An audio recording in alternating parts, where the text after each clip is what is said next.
giving us a countdown. Okay. 5.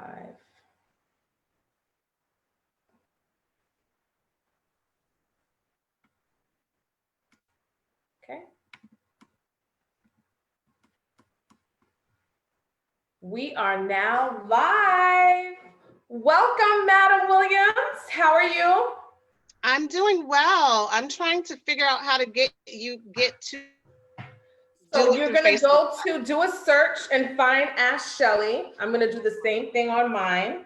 And then I'm going to share to my personal page. I'll share to Harmony's page, and you should be able to share onto your page. Do you see that? Yep, I see it. And let me share. And just make sure that your volume is down on your second device. Okay. Oh, okay, let me take my volume out. That way, if anyone has questions, we could see it on the live actually. So if you have a second device, you'll be able to do that. Let me share.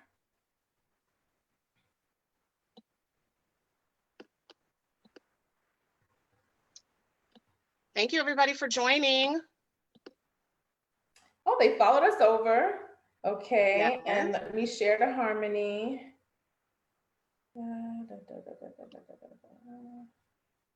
Share to our page. It's a page, isn't it? A business page? Yeah, it is. It's not coming up for me. Share it there. Is it giving you the opportunity to share to Harmony? Because it's not giving me the opportunity to, for some reason. Yeah, it does. Let me do that. Thank you, Marjorie, for sharing.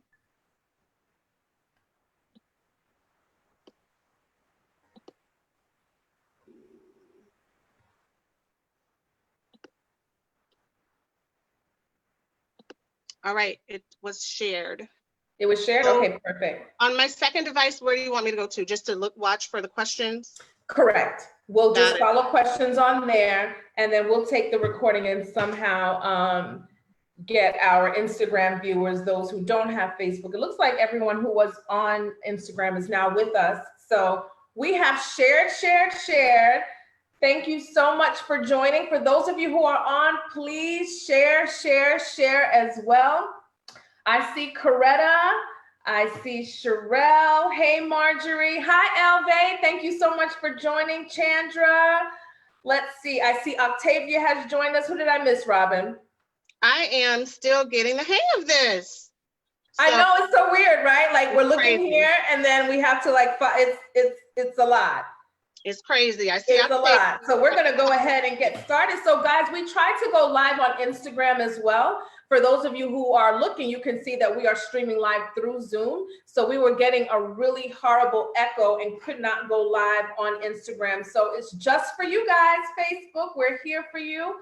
For those of you who don't know me, my name is Schellie Fanfan, and I am the owner and CEO of Ask Schellie Consulting, LLC. I co-own Harmony Mental Health and Behavioral Service with this powerhouse right here, Robin Williams, who is the CEO and owner of Simplify Behavior. Put your hands together for our guest today, the world-renowned, board-certified behavior analyst, the best in this area and beyond.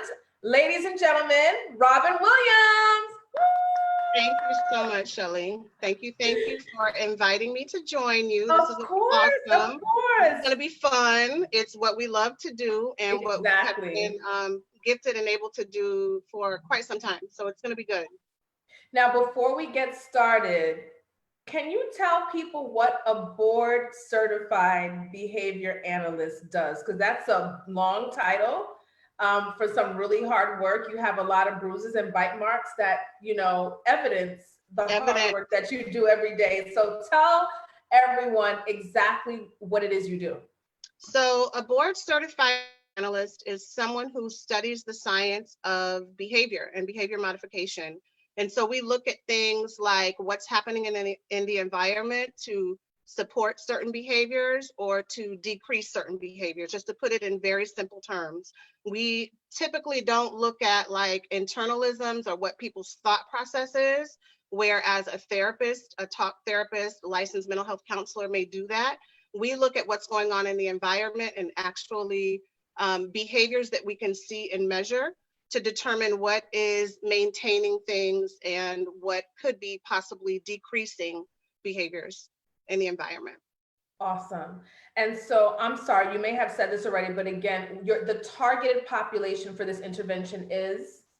The targeted population could be anyone. Historically, applied behavior analysis has been used for individuals with developmental disabilities, but we know, and I truly believe, I know you believe the same, that behavior analysis can be used to change any behavior of any human or any animal.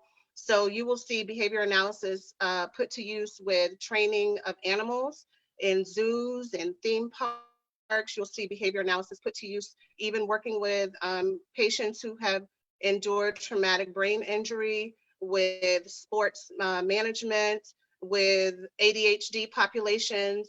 Applied behavior analysis is huge in the field of exceptional education and lays a lot of the foundation for good instructional practices. So applied behavior analysis is everywhere. It's typically associated with, that's definitely not all that we do. And I'm so happy that you made that clear, because I think that ABA has been associated with work done with developmentally disabled population. And these are things that can work for anybody. And when I say anybody, it could be someone's nicotine addiction, their porn addiction, their love addiction. I mean, it can really be applied to anywhere where there's a manifestation of maladaptive behavior, which is like not productive. So you and I had a conversation the other day, like a couple of days ago, and just kind of talking about the struggles that parents are having right now. And here we are, we're texting back and forth, talking about the significant increase in domestic violence, yeah, and the significant increase in child abuse reports. And so for those of you who don't know, what's going on while we are all wrapped up with COVID-19 and what's going on with that, there has been a drastic increase in calls into the abuse hotline. And I think that Fox 5 had highlighted that just the other day. And so when you hear that, what exactly do you think is going on? I think that a couple of things are going on. First of all, as it relates to children, a lot of children are in places that are not safe spaces. They are used to being able to go to school, to have adequate shelter, adults in on them regularly, food regularly. So now that they're at home, they are with loved ones and caregivers that may not be equipped to parent some challenging behavior. And so they end up being in a place that's not safe. And so when people are frustrated and they don't have the tools to deal with that problematic behavior, we automatically go to what works for us. And for some people, that is abuse, that is yelling, that is displaying that frustration in a variety of ways.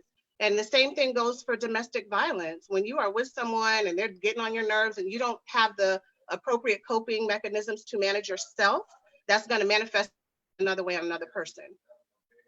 And I love that you said that, because it sounds like, a deficit of skill. One of the things that I say, so as you know, I do a parenting training for the National House of Hope, and I go throughout the United States to teach this curriculum. And I always start off by saying this: there is no such thing as good and bad parenting, because the name of one of the ones that I do most is called Skill Parenting 101, which is like an oxymoron, right? But one of the things that I say is there's no such thing as good or bad parenting. It can only be effective or ineffective. And sometimes people would look at me like, that is not necessarily true. There's clearly bad parenting, and I disagree. Now, when we start talking about abuse and things of that nature, we can always find a skill deficit that causes that type of reaction to children. And while there may be a lot of internal stuff too, emotional injury, people, victims of abuse become abusers and all that. And I don't know if that's probably outside the scope of what we're going to be doing today. But I think it's important to highlight the fact that effective parenting is about skilled parenting, about being able to not react to children, but respond. What's the difference between those two? The difference is when you are acting, you're moving out of emotion. As soon as something happens, your emotions to take over and you do whatever comes first nature to you.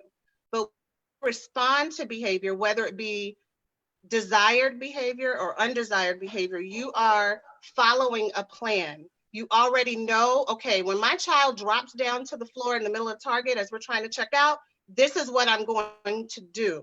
It's not going to be you get angry with them and you start yelling at them and then it's like, oh, take the candy anyway. You have a plan and you're ready for it. That's how you respond as opposed to reacting. And when I'm doing parent training and training with educators, I do feel like there are some times that you are going to have to react. If a child is in a dangerous situation, they're getting ready to run into the street, you need to react. We don't need you in that moment to be thinking, okay, what is my plan? How am I going to respond? Johnny's running to the street. No, you need to react. But for most instances, if you really think about what your child is doing, the behaviors you've seen regularly happening, what's happening before them, what's happening after them that might be maintaining that behavior, then you can change your response and plan how you are going to respond. And I just want to highlight that because I think that for those of you who are listening and as you're taking notes, and we do definitely suggest that you do that or catch the replay and take notes then, that there's a difference between being responsive and reactive, and that reactive is out of emotions. And a lot of the times when you're responding out of emotions, what are emotions? When you think about emotions, if you look at it, if we can see it on a screen, reactions look like this, right? They just kind of, because our emotions go like this. Our reactions follow our emotions that are not always steady.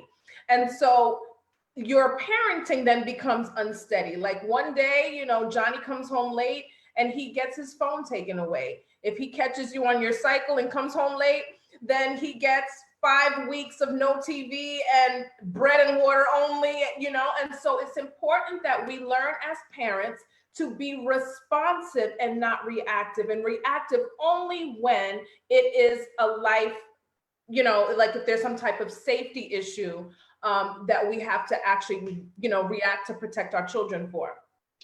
Parents are really struggling, Robin. Like I'm trying to be empathetic, right? Reading these not text messages, Facebook posts and Instagram posts, and it's become funny now, all the memes, but all of the comedic expressions, all the things that are funny and we laugh at are really coming from a place where parents are struggling and don't know what to do with their children. And so do you think that behavior plays a part with people feeling like they're like pulling their hair with their kids? Like, what do you think parents are really struggling with as a whole right now? I think parents are struggling most with understanding the why. Why is my child doing this? And there are in the ABA, applied behavior analytic world, there's 4 main reasons why anyone does anything. If you follow any of my pages, you've seen it. I like to remind teachers and parents to remember the phrase, everyone eats, EATS. And so these are the 4 main reasons why any of us does anything. The E stands for escaping or avoiding or delaying something you've asked your child to do, being in a certain place. I don't want to get my hair cut. I'm not ready to put the video game away. I don't want to do my homework right now. So what behavior do you get? If you don't want to get your hair cut, on your way to the barbershop, you may give a huge crying fit. You don't want to do your homework, you may do a variety of things to delay doing that homework. We've all seen it with our young children when it's bedtime. How many things do little children come up with when they don't want to go to bed? I gotta pee, I need water, my foot hurts, I'm cold, I'm hungry, whatever it is. That's all to escape, avoid, or delay a situation. So that's the E. The second reason is for attention. Attention too, and I think it's important for parents to know this, that attention can come in positive forms of attention, like giving verbal feedback and positive feedback when you see your child doing something that you want them to do. But it can also come in the form of verbal reprimands. Some of our kids feel like, well, the only attention I ever get from me is when she's yelling at me, so that's when I'm going to get the attention. That's how I'm going to get it. I'm going to do something to get that attention. So that's the A of EATS. T is for tangible, or to gain access to things like toys, video games, money. It could be anything. In a more abstract sense, it could even be drugs. It could be food. It could be inappropriate sexual behavior. So tangible is one of the reasons we behave and we do things, one of the functions. And the final one is S for sensory, and that's because it feels good. It feels good when I'm tapping my foot or twirling my hair, or anything that pleases the senses: sight, sound, taste, touch, what you hear, all of those things. So I think parents have to first start with understanding the why of why my child is behaving in that way. And that's a huge part of what I do as a behavior analyst. Study those environmental variables to help people understand the why, so then we can appropriately intervene. Because intervene with a different idea in mind, maybe your child is doing something to get your attention, and you think that they're doing it just to get out of doing an activity. So you make them do that activity more. You're inadvertently giving them extra attention and reinforcing that behavior. So that's where you have to start really understanding the why. Parents. That's so good. So, oh my God, we're going to go completely off agenda here because you got me going. So, one of the things that you mentioned earlier is that in ABA, it doesn't necessarily, not necessarily that it doesn't consider, but it's not about the internal processes like emotions and things of that nature. But it's so amazing because as a licensed psychotherapist with a background in behavior analysis, Robin and I started together, oh my gosh, on this journey. What year was that we were working at Threshold? 1998 for me. I think you were there in 96 or 97. I started in 98. So Threshold is, I don't know if I can say is, right? It's not, it's a school. It was a residential facility for children and adults, and it was individuals who were in residential programming because of the severity of their autism. And so for Robin and I got amazing training from the best of the best. And then she became a board certified behavior analyst, and I went another direction, became a mental health counselor. But one of the things that I have found is that it's still applicable even in that emotional space. So let's take cutting, for example, cutting. So we have a person and a mother brings a child in and says, I need help because my daughter is cutting, right? Self-cutting, self-injurious behavior. One of the things that I think therapists often do incorrectly is not understand the reason for the cutting. It goes back to that why. Because if the child could be cutting for an E, right? That E, which is escape avoidance, that I learned that when I cut, I get out of school. Right. I learned that when I cut, I can avoid a undesired emotion like depression or trauma, memories that are attached to trauma. And so when I cut, I can escape and avoid that negative emotional state. And so if someone is cutting for escape avoidance, then the treatment there needs to include ways to tolerate that, ways to come out of that, teach skills and mechanisms to come out of that emotional space, right? And just to teach resilience or to push or promote resilience in your treatment. So when they're doing it for A, which is the attention, that could be an example of, I have a busy father who's a doctor, a mother who's an attorney, and the only time I can get their attention is when I cut in school and they call this meeting, right, Robin? And now we have the guidance counselor, we have the teacher, we have the coaches, and finally get mom and dad sitting at that table. And so now I'm getting attention. Or for those who cut because they know they'll get Baker acted and go to a setting where they're getting what? Oh, yeah. Attention from the nurses, from the doctors, from the site, right? And so, and then there are people maybe cut to get something that they want, which is the tangible piece. And the sensory is, I prefer to cut and bleed. The feeling of the cutting and the bleeding, the pain is much more tolerable than emotional pain. And so we see where each that escape avoidance, attention, tangible, and sensory also applies to that emotional space. Yes. Now, one of the things that I have found, correct me if I'm wrong, when it comes to issues, because we have all these parents that are on Facebook, they're like, help me, I don't know what to do with these doggone kids. I know that that's what we did. We put that on our flyer for real because parents Yeah. want to know, help me with these doggone kids, right? But I don't know, it may be a different experience for you, but I find that when parents do come for therapy for issues that are behavioral, I find that about 75%, and I'm being nice because I really want to say I 85, know exactly where you're going. I know exactly where you're is going. the parent. Mm-hmm. And how many times have we worked with parents? You and I have worked individually, we've worked together with families. And when you bring that to their awareness that you need to change your own behavior first, you need to work on yourself first. You set up the structure, you set up the systems. You are the one that's responsible for setting limits and creating rules and boundaries. That is what guides behavior. It's not your child. It's not, oh, he's bad. It have to work on gaining, just like you said, those skills. Some parents just don't have the skills to know, how do I set a schedule for my child? How do I give effective limits and set boundaries for my child? How do I acknowledge and reinforce that behavior I want to see? So when we start really letting people know, well, let's talk about you. What are you doing? Sometimes it can be very uncomfortable, but that's where you have to start. If you want to change the behavior of the people around you, you have to look at yourself and how you are responding to people around you and their behavior. That saying is true. You treat people how to treat you. The same goes with behavior. It starts with yourself first and looking at what you are putting out there. So having said that, I think it's important for parents to hear that while we are, it kind of sounded a little fun and funny when we said, when we put that on the flyer, but it's important for parents to understand that what you may be experiencing as an undesired outcome with your children being home and feeling like you're losing it may have a lot to do with what it is you're doing, right? Or do you agree with that?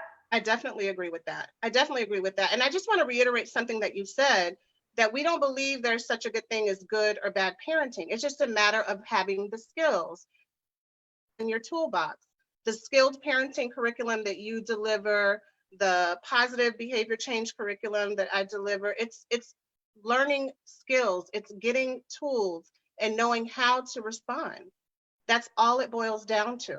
It doesn't mean you are a horrible parent if your child is the one that's always having tantrums in the middle of Target. It's just a matter of you learning how to respond. That's so good. And going back to that, where there's no such thing as good or bad parenting, it's either effective or ineffective. It's important for parents to understand that what's effective for one child may not be effective for another. So when we are Amen. not adapting our parenting style to our children's personalities and how they learn and respond, can you speak on that, please? That is something that's very, I think, difficult, especially in our Black community. And I'm just going to talk about our Black community for a minute, because we are very much people who are, okay, well, my mom did it this way, my dad did it this way, I'm going to continue to do it this way, even when we see it's ineffective. And you have to know and build a rapport with each one of your children. You have to know their personality. What is their likes and dislikes? What are their desires? How are you building a personal relationship with your child? I've worked with parents where we have to really go in deep on, do you even know your child? You're not going to be able to respond to their behavior if you don't know their personality, if you don't know what drives them, if you don't know what is triggering for them. It might make it difficult for them to follow your directions. It starts at the core with relationship building. And just because you're the mom or you're the dad or you're the caregiver, you're the grandparent, that doesn't mean that your child is going to necessarily have that close-knit relationship with you. It's something that you have to work and build on. A lot of parents know their children well, but they don't have a close enough relationship with that child for the child to come to them in times of need and share things that may be going on with them. A lot of parents may know, well, my child likes sports, so I'm always going to make every sport accessible to them, and I'm going to do this for them, I'm going to do that. But your child is still displaying some undesired behavior because you haven't built that full, well-rounded relationship with them. I believe that's where it starts, having that close-knit relationship. That's so good, because most of the time when parents are bringing their children to us or their teens to us, they want to know, how do I deal with this tantrum? What is it that I do when, such and such is out of control, cursing, yelling? What do I do when such and such is sneaking out the house and I'm trying to keep them home? What do I do? So people come in and they want to know what it is they need to do at the climax of the crisis. So Mm-hmm. it's like, and they get frustrated when we start asking some of those foundational questions, the things that are not necessarily reacting to crisis, but the things that would help us to eliminate or decrease the chances or the frequency of that behavior, right? And so what is Right. it that I'm talking about? I'm going to give you an example. Mother comes to me with her 15-year-old who has these really, really horrible anger outbursts, okay? And she comes in and wants to know, what do I do when he's breaking plates, when cups are flying across the room, when he's cursing at my husband and I, and she's like, my husband has completely checked out. And I said to her, I said, okay, before I respond to that, right? Because she wants to know, what do I What to do do. when he's out of control? Mm-hmm. My question was, how much time do you spend with him one-on-one? Yes. She didn't understand that. She's like, I have like 5 kids in the house. I said, okay, but how much time are you spending with him one-on-one? And then we can talk about your other children, because see, we mistaken quality time for we're just sharing time and space, and that's not quality. What we need to have established with our children are 3 forms of contact happening consistently, and that's eye contact, skin contact, verbal contact happening simultaneously. A lot of the times, the things that we're saying is quality, like going to a movie. Well, what are you not doing at the movies, Robin? You're not talking, you're not probably touching, and you're not looking at each other. You're watching a movie. They may, and the older they get, they don't even want to sit next to you. They're sitting on the side movie theater. You know? So a lot of the times we're even we're so off about what quality looks like. And children, even when they're rejecting it, right? Those adolescents, when they're rejecting that skin contact or they're rejecting that time, they need it, because attachment is also neurological, not only emotional, but also neurological. Why do you think when mothers have to leave their newborns in the hospital, what do they have to do, Robin? They got to come back every day and do what? They have to do that skin to skin contact. Skin to Because skin. it's also neurological. And so when you're coming here and you want to know, what is it that you have to do to put a Band-Aid on it? Like, how do we calm him down? Let's go the harder route. And that is to change your parenting style, to change your priorities. Make sure you're spending one-on-one time with your child, connecting with them, speaking with them, getting all that good contact. And because it starts there. You said something Yeah. so good, and I quote this almost on every live. What you attend to Will continue. will continue. Please Correct. share on Correct. That is one of the things that I love to say and share. I believe that attention is the strongest, positive attention, non-contingent attention, is the strongest variable that we can use to build relationship. When I say what you attend to will continue, what I mean is any behavior that is acknowledged is behavior that is strengthened. Let's say that again. that. Good.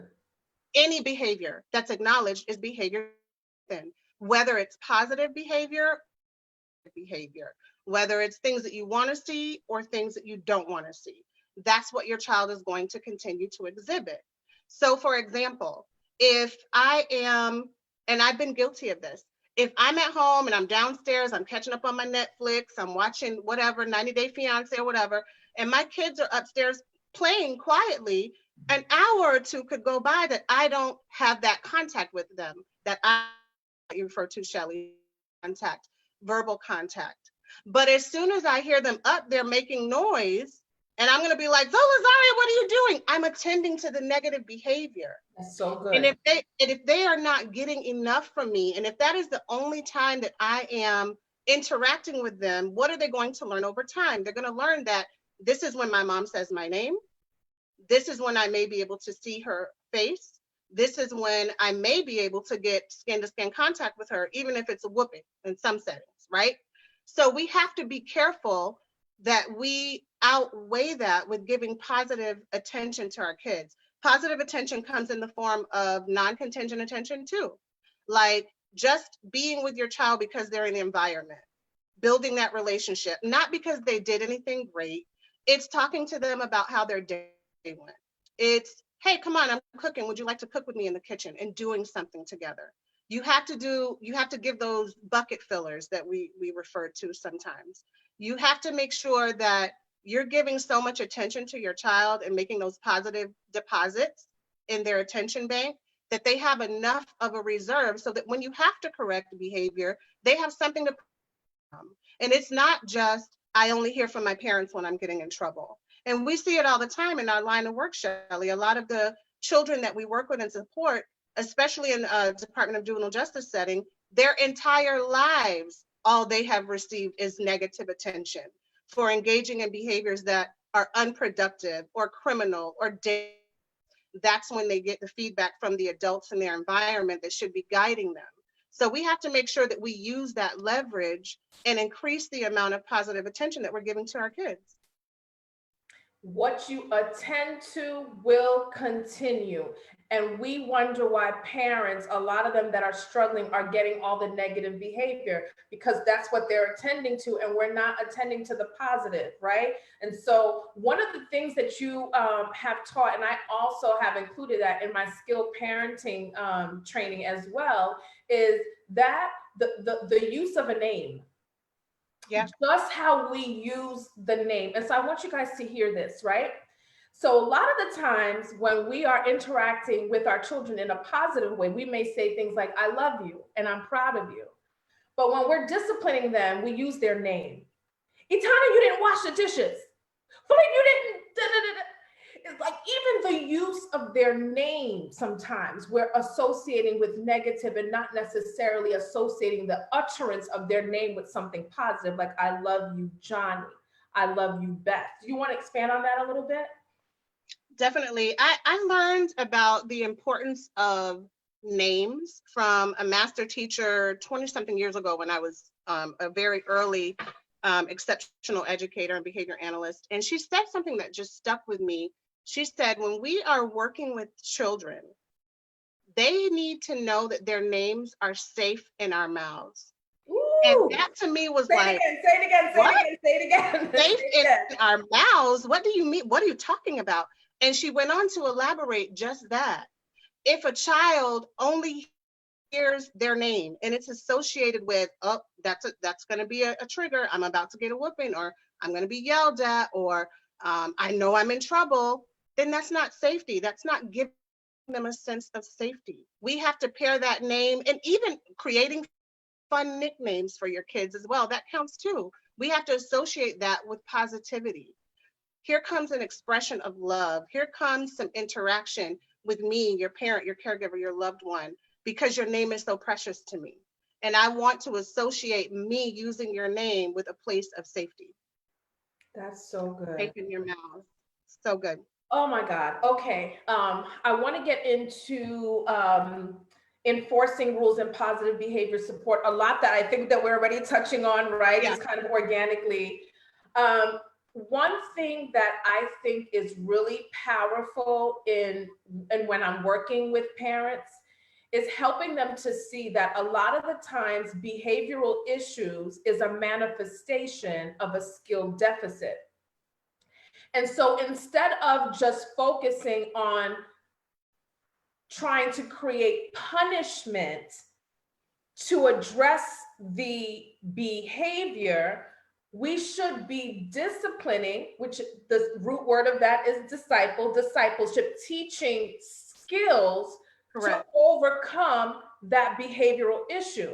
So what does that look like practically? So a child that may go off on a parent, right? I'm trying to use teens here as well with the examples. They go off on a parent when they are not allowed to do something.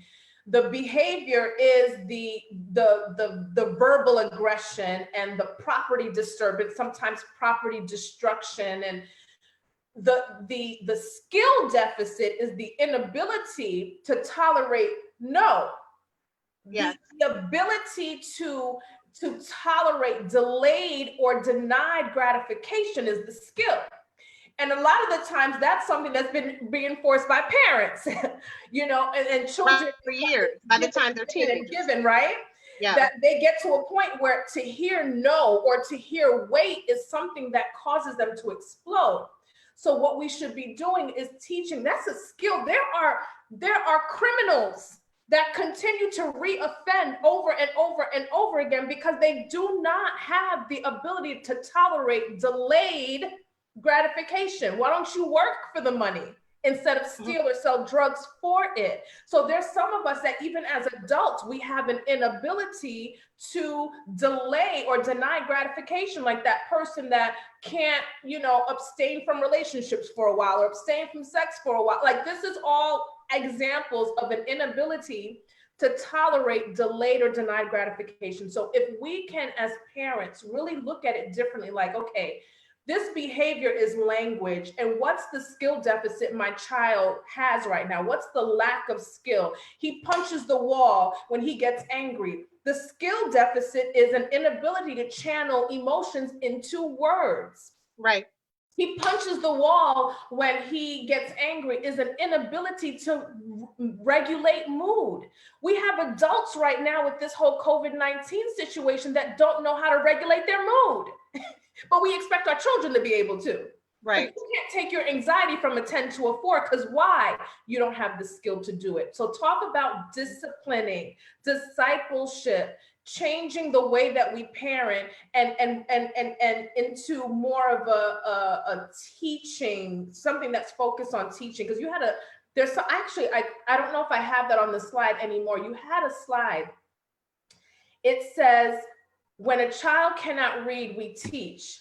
When a child cannot do math, we teach. When a child cannot tie his or her shoelaces, we teach. When a child cannot behave, we punish. Correct. I think that, and it all ties together in my world. I'm always first looking at the function, and then I'm thinking about how are we going to intervene, right? So when we think about that undesired negative behavior that our kids are displaying, we have to think, okay, if I want to reduce this, what am I going to replace it with? Want to reduce, you must think about what you're going to replace it with. And in the applied behavior analysis world, we call it replacement behavior. So if I know my child is, you know, punching their brother every time they want to get the game control for the gaming console, the skill deficit there is that they don't know how to properly obtain that tangible item, which could be asking for it and then waiting to receive it, or accepting if they need to wait for a few minutes. So we have to focus on teaching and reinforcing how to appropriately ask for the gaming console, and then what may come after that. It ties back to understanding the why. You need to know why before you can intervene, and you need to know why before you can determine what is going to be the best replacement skill I can teach and reinforce my child for my child in this situation. Replacement behavior is huge. So many times we resort to parenting procedures and behavior analytic procedures like punishment, like spanking, which works in the short term. Punishment does work in the short term. It does not teach behavior over the long haul. It just stops that problematic behavior right then in that moment. And it could be for a few days, it could be for a few weeks, but what is your child going to do if they don't have the proper skill to replace what they already know works? The same thing happens with very young children. If you have a screamer and a tantrumer, and every time you say no, they're going to have this fallout fit on the floor. If you're not teaching them that sometimes it's going to be no, sometimes you will have to wait, you need to ask me as opposed to having a tantrum, then they will continue to resort to what they know because you haven't taught that skill that they need that serves the same function. Oh my God.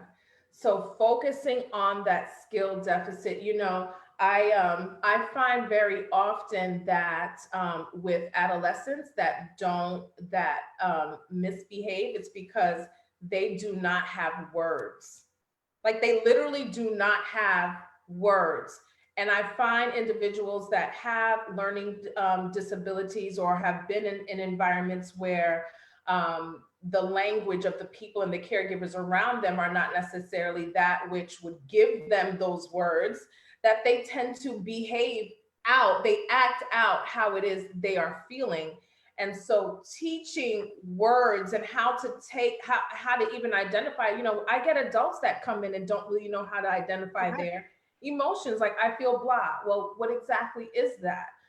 Can you explain what that is, what your thought process is? We can't unpeel the onion a lot of the times.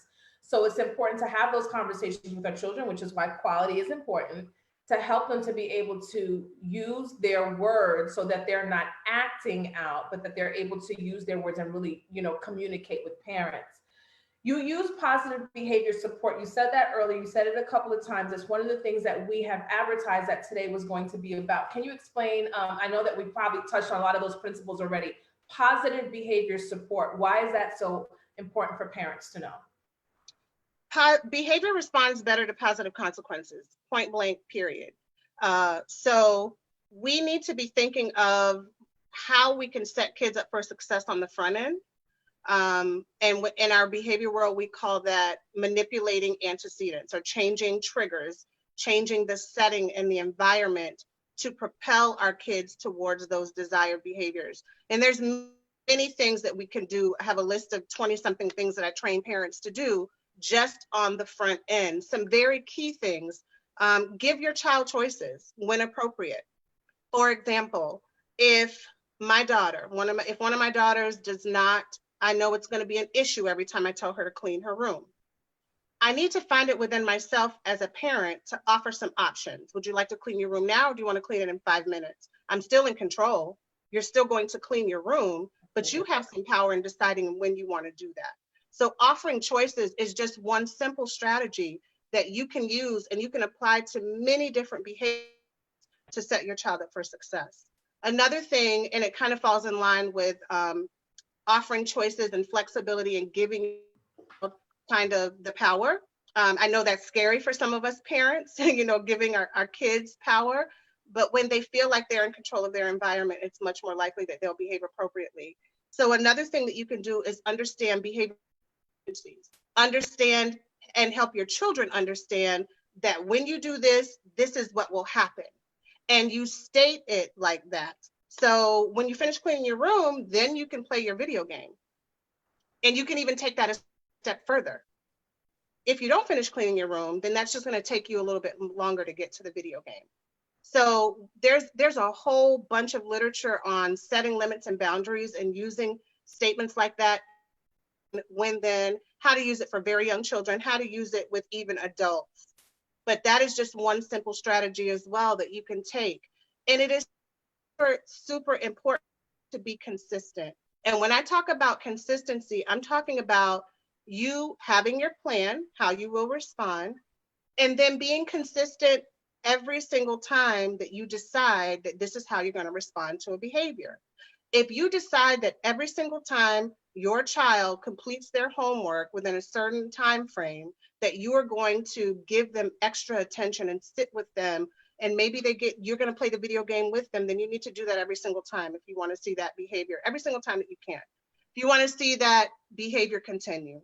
If you decide that you are going to tell your child, if you don't clean your, then you're going to lose 30 minutes of phone time, then you need to be that way every single time. Because if you're not consistent, then you become incredible.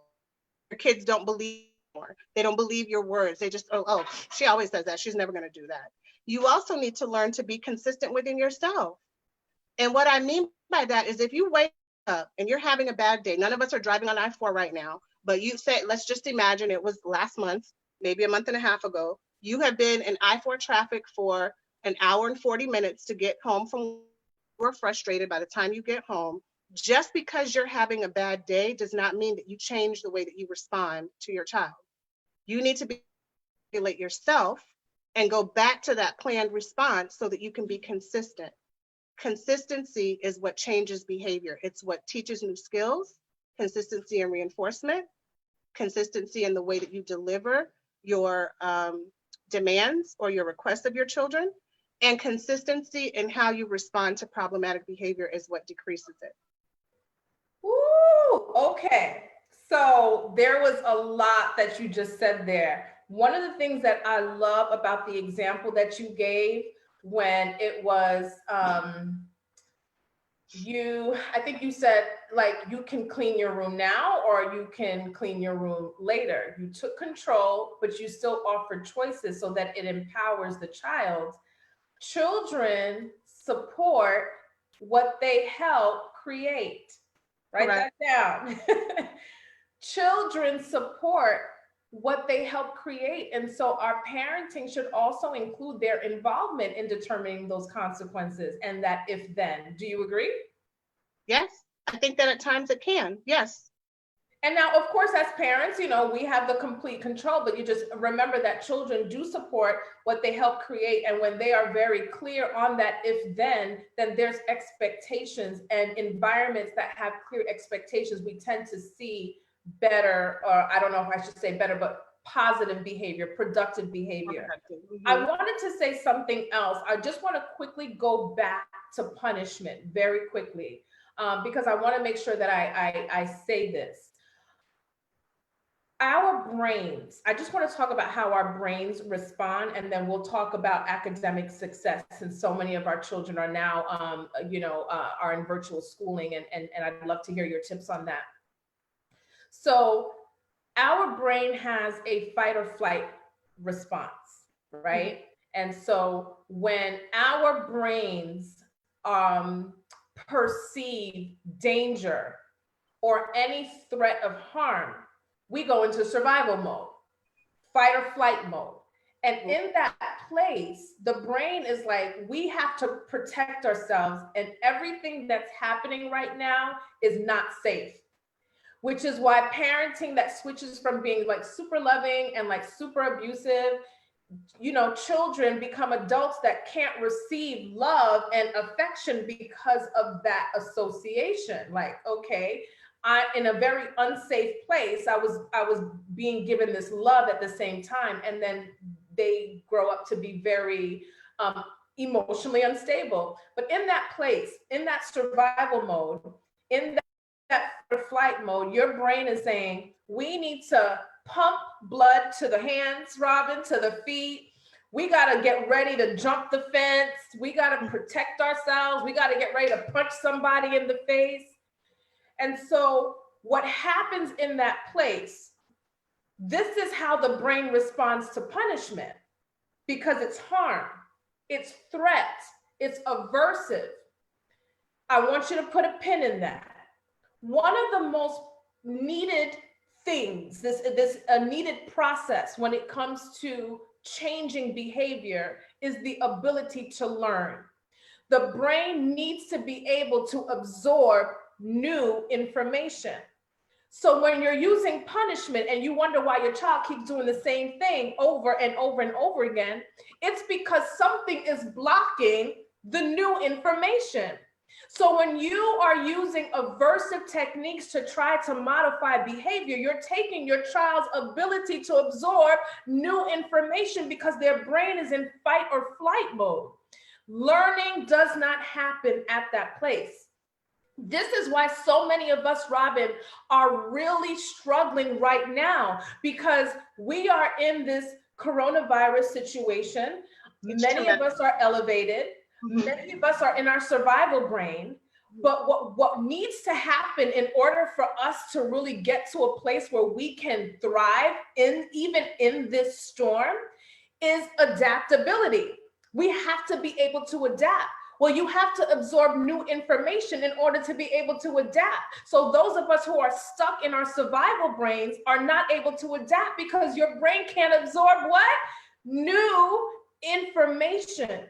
And so I just wanted to break that down from probably a different, maybe much the same perspective, from a behavioral and emotional perspective, that it's important to understand how the brain operates. So when you feel like your child is not, is going in circles, there's something that's blocking the absorption of the new information that's needed to create or to manifest or display behavior change. So here we Definitely. are. Go ahead. I just want to piggyback on that. When like you're absolutely correct. And when the brain is in that fight or flight mode, there's no rational thought that's able to happen. So you can be going on and on and on about what needs to happen, and you're supposed to be doing. There's no rationality that's happening there. And there are simple things that you can do to help yourself and to help your child get back to a place where they can get into more rational thought. And breathing is one of them. Breathing is one of them. And there's so much research behind how taking 6 deep, slow breaths, inhaling and exhaling, changes your brain state. Something as simple as that. 6 deep breaths, inhaling slowly for 4 seconds, hold it for 4 seconds, exhale slowly for 4 seconds, and stay there. It's also called square breathing or box breathing. It works, and it helps you move from that place of, oh my God, I'm in a dangerous situation. I don't know how to process this new information. I don't know how to rationally think about what's going on in my environment, to get your brain out of that state to where you can begin to learn. And wouldn't you say that would be a good thing for parents to do to kind of overcome frustration? Because, we would be reacting if we are ourselves frustrated. So being able to take that time out from so that you're able to respond, because what happens is you don't want to discipline your child with your emotions leading the parade. Right. So how do we get your intellect to lead the parade in that process? And sometimes it's just some type of delayed response, right? And so I say it with husbands and wives all the time. You get triggered by your spouse, before you respond, just take a time out. 10 minutes, 15 minutes, 20 minutes, get some of that box breathing going on, and we'll end with that today.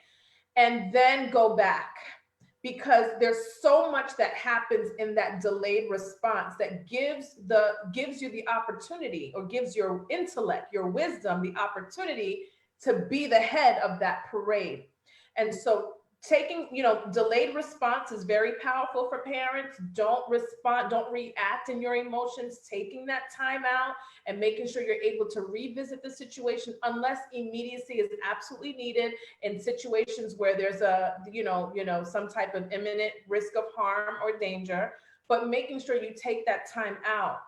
Oh my God, I have this big star here. And I know I said I'd like you to speak on academic success, but you said something earlier about being consistent and making sure that if you say that if you clean your room, you can get 20 minutes of PlayStation, it's important to also make sure that you actually do it in 20 minutes and make sure that you provide access to that PlayStation. That also refers to when it's the other way around. If you say that one more time, you'll lose your phone for 3 days, and making sure that they lose their phone for 3 days and you're not giving it back in one, right? So following through with what you say. I have found that parents have conditioned this contingency, Robin, and it drives me nuts. And this contingency is the following, Facebook, that I have to give a directive 10 times before respond. When you repeat yourself, you have just conditioned your child to obey you the 10th time.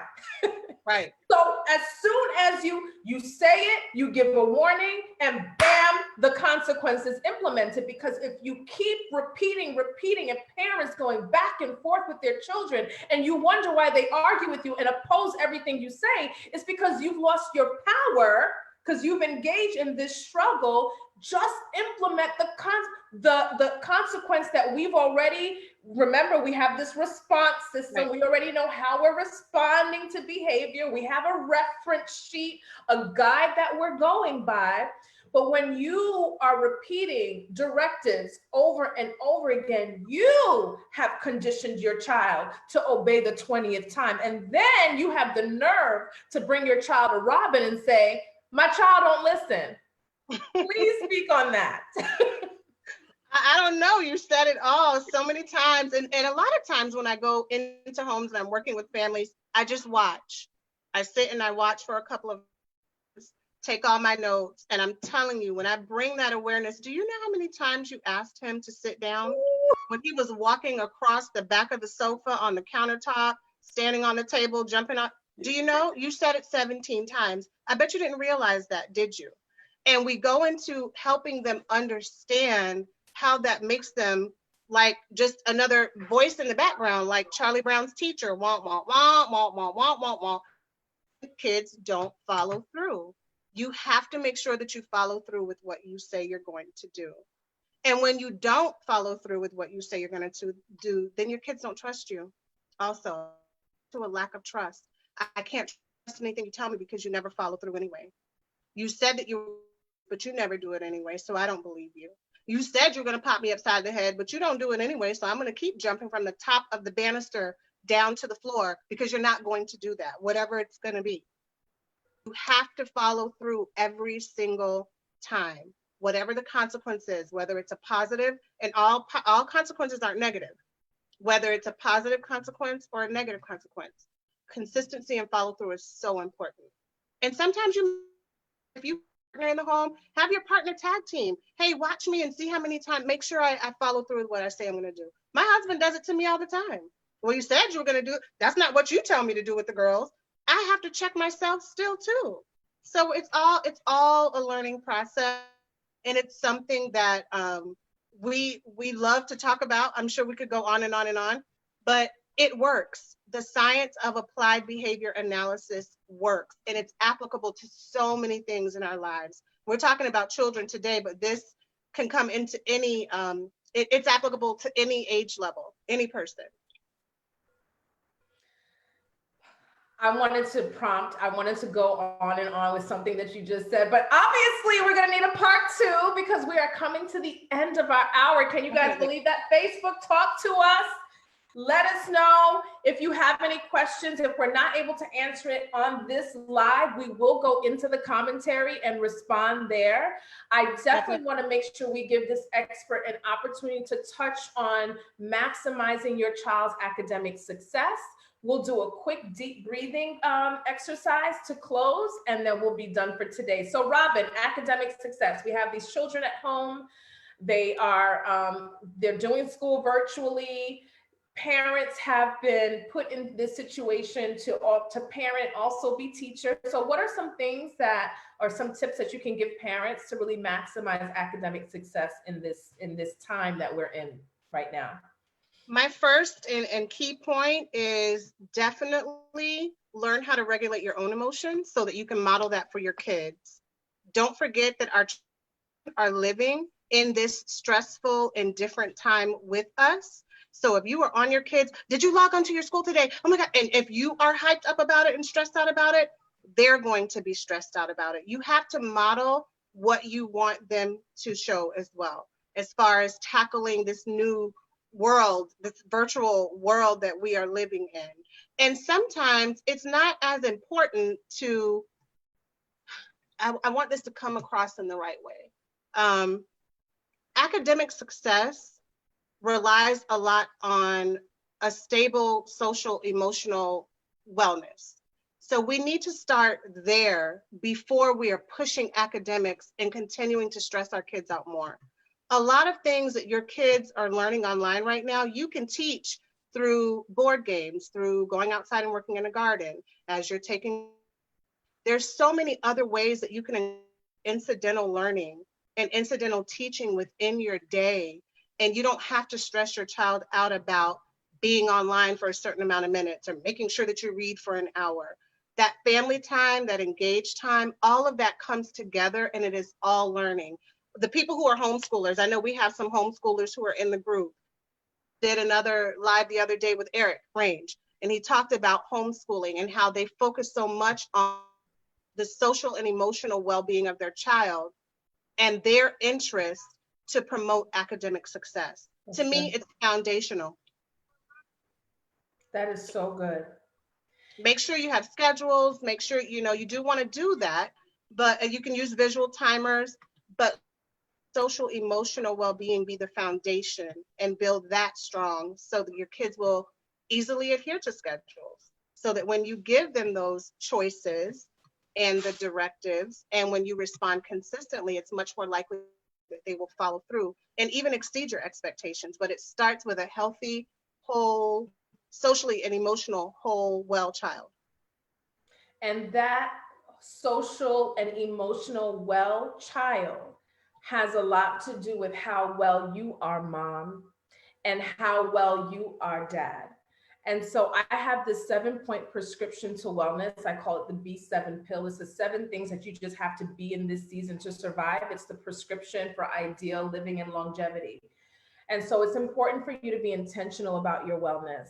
I mean, it's time out for not caring for yourself and think that you're going to be able to operate at peak performance in your parenting for your child. Right. You broke down. You can't do nothing from a broke down place. And we're all human. I do want to reiterate that we're all human. We all have our moments, but that's the foundation. Yeah, when we're talking about optimal, right? Because we do fall short, but we're talking about optimal here. You don't need experts to come on here and talk about mediocrity. You don't need a board certified behavior analyst and a LMHC and licensed mental health counselor to come on here and teach you how to be mediocre. We're talking about optimizing wellness, right? And so when we're talking about optimal wellness, it's important to be intentional about your self-care. And it's not necessarily about what you want to do. It's about doing the things that you need. It's important also, in addition to being intentional, that you're being fortified in your mind, your body, and your soul, especially right now, that you're doing the things that your brain requires, right? You're stimulating your brain, you're learning new information, learning a new language, learning to play a new instrument. You're fortifying your body. I say it all the time. I was so taken back when a doctor said on a live the other day that this is not only, Robin, about us quarantining at this time to prevent exposure to the virus, but it also should be a time where we are building our immune system to be able to fight the virus in the event that there is exposure. And so what are you doing to fortify your body? And what is it that you're doing to fortify your soul? So be intentional, be fortified, be protective over what you allow in your eye gates and in your ear gates. Don't think that when your children are playing around or they're on their phones that they're not listening to the environment. So if you have CNN on 24 hours a day, God knows what that deposit is. So what you put in you will come out of you. So make sure that you are being intentional, you're being protective, putting that CNN on or whatever it is you watch 2 or 3 times a day, 15, 20 minutes at a time. Don't overwhelm yourself with the news. Stay aware, but not consumed. Be productive at this time. Make sure that your kids are seeing the example that you're getting up in the morning, you're taking a shower, you're getting dressed, you're doing your hair, you're putting your to-do list together for work. You're doing the same for them as well, planning out meals for your body, planning out meals for your soul. Be productive. It's important to be helpful in this season. It's so important to be helpful in this season to really help your children. Like when they start to question things and it seems like they're experiencing fear, that you're taking it to a place where how can we help? Because that is so awesome. The stuff that your brain does when you think about what is it that we can do? Can we send love letters to people and remind them that we're thinking of them? Let's sit down and send text messages. Can we send some toilet paper to the home? Something, but help your children to kind of change their reference and start to think about ways that they can be helpful in this. It's important to also be creative. I skipped that. To be creative, bring your anxiety to your gift. Bring your anxiety to that blank canvas if you're an artist. Bring your anxiety to your ability to sing. Bring your anxiety to your ability to write. Whatever your gift is, bring your anxiety to that thing, because gifts are given to us as natural medicine. And the last thing is to be hopeful. To be hopeful. I know we are not used to experiencing this. I say this all the time, Robin. We are living a Bible story. We're living about, we're used to reading about them, but not living in them. And so this is very overwhelming for a lot of us. But guess what? Our world has been here before. Yes. There have been pandemics in the past. There's Right. been calamity in the past that we have been able to recover from as a world, and we will do it again. So be hopeful. Don't focus so much on the now. There is a next that's coming, and it's going to be bright. So make sure that you check your mind. Robin talked about box breathing. We're going to end with that today. And so one of the things I like to teach is tapping while you're breathing and making sure that you are using your stomach and not your chest. So if you're breathing with me and you feel your chest rising and falling, I want you to check yourself, because we need your stomach to expand and to come in. So we want your stomach to come all the way out and all the way in on those breaths. So first we're doing, so you can tap on your legs. When you're trying to calm yourself down, you can even do your fingers like this, because we're counting fours. We're doing our breathing in fours. I'm going to do it up here because you can't see my lap. And so what you're going to do is you're going to breathe in for 4 counts. You're going to through your nose, right? So you're going to breathe in for 4 counts through your nose. And you're going to make sure that when you breathe in, that your chest is not rising, but your stomach is expanding all the way out as hard as a rock as you can get it. Then we're going to hold our breath for 4 taps. Then we're going to breathe out of our mouth for 4 taps. And this is when your stomach is going to come all the way back in. And then you're going to hold for 4. On the last time that you're holding for 4, as a matter of fact, excuse me, on when you are exhaling for 4 counts, when you're exhaling for 4 counts, I want you to imagine a thermometer. Right? And imagine that red line on the thermometer being all the way up at hot. And that every time you breathe out for 4 counts, that you see that. Imagine that line dropping just a little bit. Okay? So we're doing 4 taps in, 4 taps hold, 4 taps breathe out, 4 taps hold. And make sure that when you are breathing out, you are imagining that thermometer coming down. You're imagining that anxiety line coming down. You're imagining it going from a 10 to an 8. You're imagining it going from an 8 to a 6. Are we ready? And here we go. 4 counts in. Hold 4 taps. Out 4. Hold for 4. One more time. In.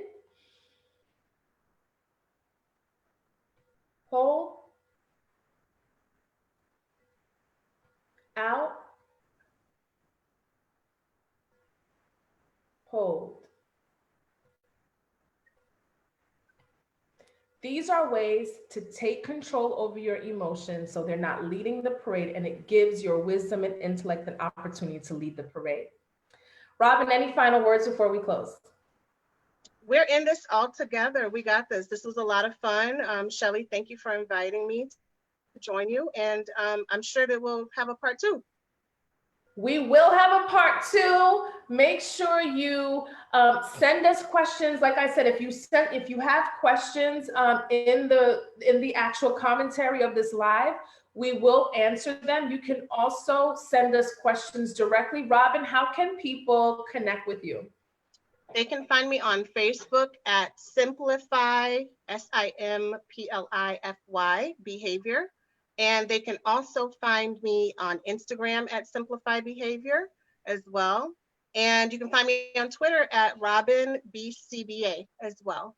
If you want to email me, it's robin@simplifybehavior.com.